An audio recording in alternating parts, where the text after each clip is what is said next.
Assalamualaikum warahmatullahi wabarakatuh.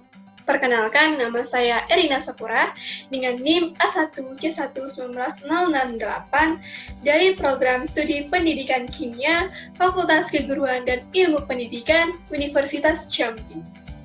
Nah, pada kesempatan kali ini saya akan menjelaskan terkait permasalahan percobaan praktikum Kimia Organik 1, yang mana permasalahan ini akan saya jawab berdasarkan video literatur yang telah saya amati dengan dosen pengampu yaitu Bapak Dr. Andes Samsurizal, MSI. Baiklah, langsung saja kita bahas permasalahan yang pertama, yaitu yang pertama ini terkait identifikasi unsur-unsur kimia organik. Bagaimana caranya kita mengidentifikasi bahwasanya suatu sampel tersebut mengandung unsur-unsur senyawa organik, yang mana di sini khususnya unsur karbon, oksigen, dan nitrogen. Nah, dalam mengidentifikasi unsur-unsur senyawa organik ini, kita dapat menggunakan indikator-indikator penting dalam keberhasilan suatu percobaan tersebut, yang mana meliputi pada saat dilakukannya sebuah reaksi terhadap suatu sampel yang mengandung unsur organik, maka akan terjadi reaksi. Yang pertama itu akan terjadi reaksi perubahan warna terhadap sampel, akan terbentuk sebuah endapan, timbulnya uap air dan gas. Nah, selain itu saya akan menampilkan video literatur untuk membuktikan bahwasanya dalam mengidentifikasi unsur-unsur organik itu dapat kita lihat dari segi perubahan warna. Itu adalah karbon, gas yang ditimbulkan itu identifikasi unsur oksigen, dan endapan biru berlin yang terbentuk itu mengidentifikasikan unsur nitrogen. Selamat menyaksikan.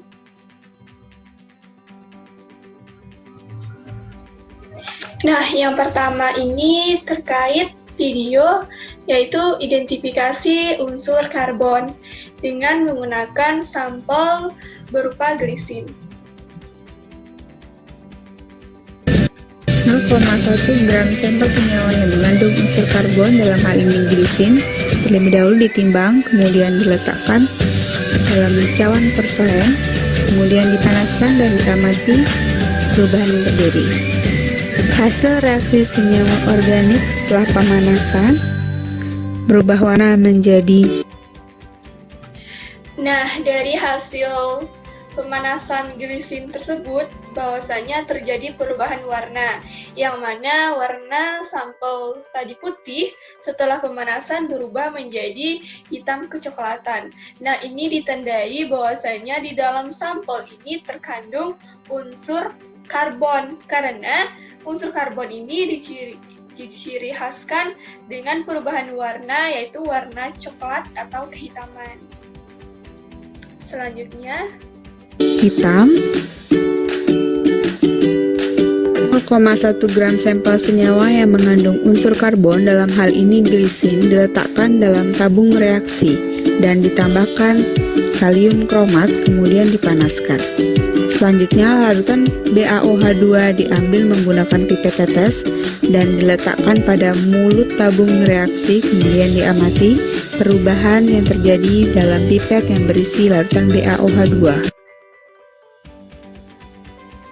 Pipet yang berisi larutan BaO.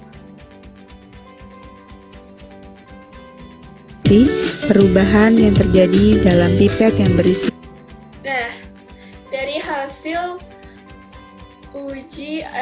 reaksi antara glisin dan dicampur dengan kalium kromat dengan BaOH, itu kelihatan hasilnya yaitu endapan larutan itu berubah warna menjadi hitam, yang mana itu menandakan bahwa dalam sampel tersebut mengandung unsur karbon.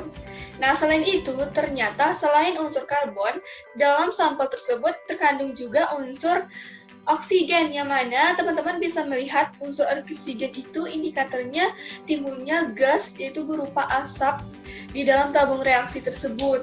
Nah, selain oksigen, ternyata ada unsur lain, yaitu unsur hidrogen, yang mana unsur hidrogen ini ditandai dengan munculnya atau timbulnya uap air di sekeliling dinding tabung reaksi. Di larutan BA.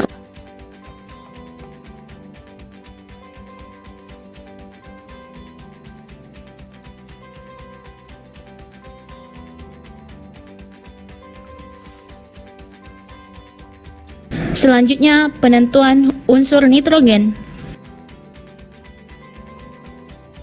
Dimasukkan FeSO4 kristal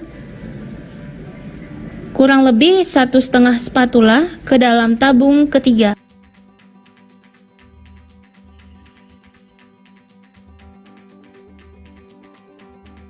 Kemudian dipanaskan di atas penangas air hingga mendidih.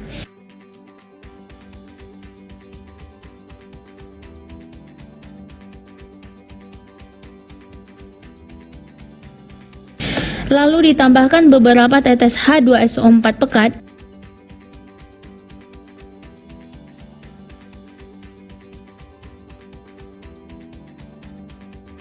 dan dipanaskan kembali.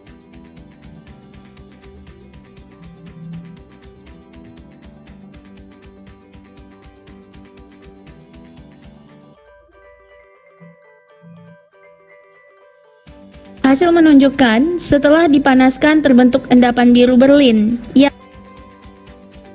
Nah, teman-teman bisa melihat bahwasanya sampel yang digunakan itu adalah kristal, lalu kristal dipanaskan, lalu kemudian ditambahkan dengan H2SO4 pekat, lalu dipanaskan ulang, maka terbentuklah endapan biru berlin.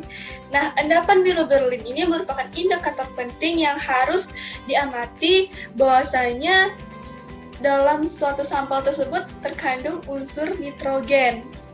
Nah, ketika teman memperhatikan tadi proses pemanasan, dari dalam tabung reaksi itu muncul gas berupa asap, yaitu menandakan bahwasanya selain unsur nitrogen, ternyata terkandung juga unsur oksigen di dalam satu zat ini. Sehingga dapat disimpulkan bahwasanya ketika kita ingin mengidentifikasi unsur organik, maka kita harus mengetahui terlebih dahulu indikator-indikator penting apa saja yang harus kita amati, yang dapat dikatakan bahwa suatu percobaan yang kita lakukan tersebut dikategorikan berhasil atau tidak. Yang mana diantaranya yang pertama yaitu indikator penting dari karbon, yaitu ketika sampel dipanaskan atau ketika sampel dicampurkan dengan reaksi, maka akan terbentuk sebuah perubahan warna, yaitu menjadi warna hitam.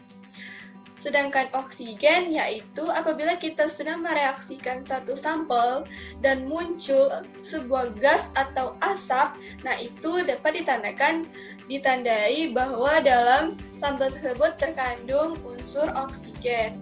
Nah, selain itu, pada unsur nitrogen kita dapat mengidentifikasinya melalui terbentuknya endapan-endapan kecil di dasar tabung reaksi, yang mana endapan ini berwarna biru berlin. Nah, pada video ini juga membahas terkait permasalahan yang mana saya memperoleh data dan informasi berdasarkan video yang saya amati ini.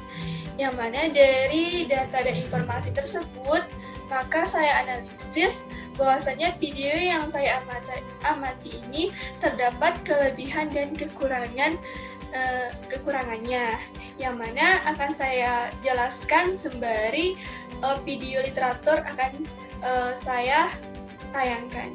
Selamat menyaksikan.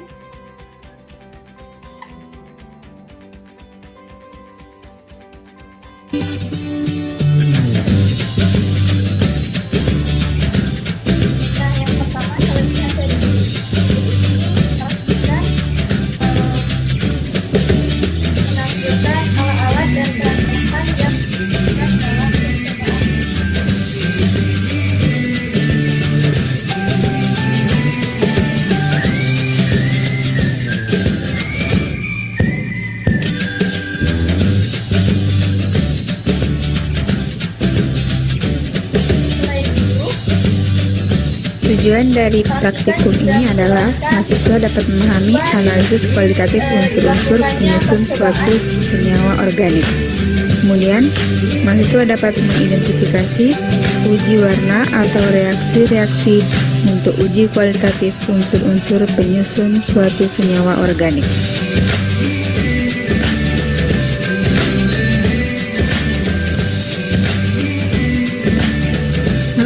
Satu gram sampel senyawa yang mengandung unsur karbon, dalam hal ini glisin, terlebih dahulu ditimbang, kemudian diletakkan dalam cawan porcelain, kemudian dipanaskan dan diamati perubahan yang terjadi.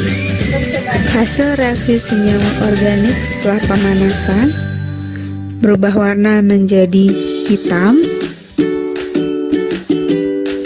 0,1 gram sampel senyawa yang mengandung unsur karbon, dalam hal ini glisin, diletakkan dalam tabung reaksi dan ditambahkan kalium kromat, kemudian dipanaskan. Selanjutnya, larutan BaOH2 diambil menggunakan pipet tetes dan diletakkan pada mulut tabung reaksi, kemudian diamati perubahan yang terjadi dalam pipet yang berisi larutan BaOH2. Hasil pengamatan dari pipet. Nah, dari video ini dapat saya simpulkan bahwasanya dari kelebihan-kelebihan yang terdapat dalam video ini terdapat juga kekurangan-kekurangannya menurut saya pribadi. Nah, menurut saya pribadi yaitu bahwasanya dalam video ini yang pertama kekurangannya itu praktikan tidak menjelaskan setelah melakukan tahapan kerja, prosedur, dan akhirnya memperoleh hasil. Nah, hasil yang diperoleh itu tidak dijelaskan lebih lanjut. Apakah hasil yang diperoleh itu berhasil atau tidak? Apakah hasil yang diperoleh itu sesuai dengan teori yang ada atau tidak? Nah, selanjutnya itu praktikan juga tidak menjelaskan dalam proses atau tahapan kerja dari percobaan ini, faktor-faktor apa saja yang terlibat dalam prosesnya itu, sehingga apabila masyarakat awam yang menontonnya pasti mengalami kesulitan dalam memahaminya. Nah, yang terakhir yaitu setelah melakukan percobaan ini, praktikan tidak menyimpulkan bagaimana hasil-hasil yang diperoleh dari percobaan ini. Apakah hasil seluruhnya yang diperoleh itu berhasil atau tidak, dan tidak juga menjelaskan lebih lanjut mengenai percobaan yang telah mereka lakukan. Indikator-indikator apa saja yang perlu diperhatikan, faktor-faktor apa saja yang perlu diperhatikan dalam melakukan percobaan ini. Baiklah, sekian dulu video saya pada permasalahan yang pertama ini, yang mana nantinya ada kelanjutan dari video ini, yaitu mengenai praktikum kimia organik 1, yaitu permasalahan terkait identifikasi identifikasi terhadap alat-alat yang telah dilakukan modifikasi, yaitu khususnya alat-alat praktikum kimia organik. Saya tutup dengan wassalamualaikum warahmatullahi wabarakatuh. Sampai jumpa.